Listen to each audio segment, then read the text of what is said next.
আজকে আমার অনেক গল্প আপনাদের সাথে। আসসালামু আলাইকুম সবাইকে। আজকে ইচ্ছে হয়েছে সারা দিনের কাজ শেষ করে বিকালবেলা ফুচকা খেতে যাব, তো তারপরে শুনলাম বাসায় আমার মেহমান আসবে। আমার শাশুড়ি একটু অসুস্থ, ওনার আত্মীয় স্বজন আসবে, ওনাকে দেখবে। গ্রামের মানুষ যদি শহরে আসে না, খালি হাতে আসে না, অনেক কিছু কিন্তু নিয়ে আসে, ভালোবাসা। সেগুলোই আপনাদের সাথে শেয়ার করব।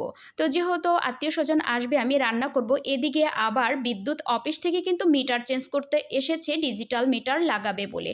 ডিজিটাল মিটারের কি কি সুবিধা হয় বা অসুবিধা হয়, বন্ধুরা যারা জানেন আমাকে জানাবেন। আমার তো নতুন মিটার লাগাচ্ছে, আমি একটু চিন্তিত। এদিকে আমি পেঁয়াজটা একটু বেরেস্তা করে নিয়েছি। ইলিশ মাছটা ফ্রিজে ছিল, একটু পুরানোই হয়ে গেছে ইলিশগুলো, এজন্য পেঁয়াজটা কিন্তু আমি একটু ভালো করে ভেজে নিয়েছি, যেন পেঁয়াজের একটা বেরেস্তার ঘ্রাণ এই ইলিশের মধ্যে যায়। না হলে সাধারণত আমি মাখামাখি করেই রান্না করি। তো এদিকে আমি একটু ইলিশ ভুনা করে নিয়েছি। এই তো বাসায় মেহমান চলে আসছে, তাদেরকে একটু নাস্তা দিয়ে দিলাম। আর এই তো আমার ইলিশটা মোটামুটি হয়ে আসছে, আর আমি শুধু পেঁয়াজকলি ভাজি করব।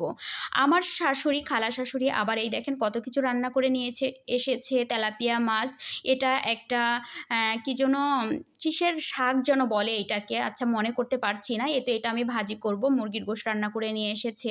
ওটা হচ্ছে কিসের শাক যেন, খেসারির শাক, খেসারির শাক। আর এই তো আমার ইলিশটা ভুনা করা হয়ে গেছে। আজকে ইলিশ মাছটা না সত্যি অনেক মজা হয়েছিল, কি বলবো বন্ধুরা, আমি এভাবে কখনোই খাইনি। প্লেটটা আমি চেটেপুটে খেয়েছি। তো এদিকে যেহেতু আমার রান্না হয়ে গেছে, আমি এই তো পেঁয়াজকলিটা ভাজি বসিয়ে দিয়েছি।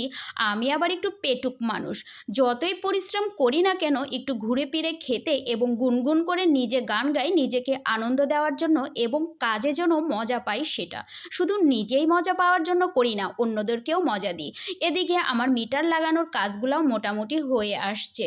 তো মিটার যেহেতু লাগানো হয়ে যাবে, তারপরে কি সব রিচার্জ করতে হবে, আমি তো খুব টেনশনে আছি। এমনি আমি নিম্নবিত্ত মানুষ, মানে গরিব মানুষ, আমার হাতে টাকা থাকবে কিনা আল্লাহই জানে, কিভাবে যে কি চেঞ্জ করব, আল্লাহ ভরসা।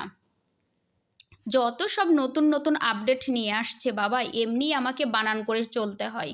এই তো মিটারটা লাগানো হয়ে গেছে, আমার রান্নাবাড়িও হয়ে গেছে। তারপরে এই তো বিকালবেলা আমরা চলে আসলাম আমাদের মাঠে ফুচকা খেতে সবাইকে নিয়ে। তো সেটাই আপনাদের সাথে শেয়ার করলাম। এই ছিল আজকে আমার গল্প। তো বন্ধুরা, আপনারা সবাই ভালো থাকবেন। জানি না আজকের গল্প আপনাদের কাছে কেমন লাগলো, খুবই এলোমেলো এবং ঘিজিমিজি ছিল গল্পগুলো। যাই হোক, সব মিলিয়ে আমার কিন্তু আজকে ভালোই লেগেছে আলহামদুলিল্লাহ, যে এত কিছুর পরেও আমি একটু আজকে বাহিরে আসতে পারলাম এবং মজা করে ফুচকা খাবো, সাথে একটু টক বেশি করে দিয়ে ঝাল ঝাল, ওয়া শুষ পারবো আর খাবো। ফুচকা যদি ঝাল না হয় তাহলে মজা লাগে। আল্লাহ হাফেজ।